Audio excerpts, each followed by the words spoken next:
This video will run you through how to factory reset your IP2000 or IP3000 speaker and what to do if you've forgotten the passcode. Firstly, to reset the speaker you can do a soft reset.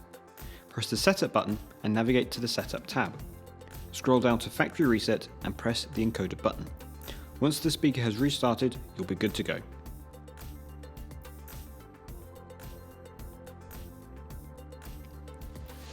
If, however, you've forgotten the passcode and can't access the setup menu, you have two options.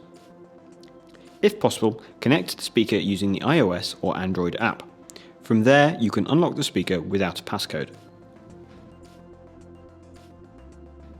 Alternatively, you can perform a hard factory reset. With the speaker off, hold down the encoder button and turn it on. You'll be presented with three options. For this, select Factory Test.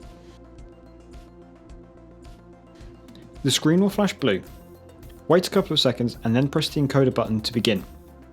Make your way through each step, and once completed, the speaker will restart.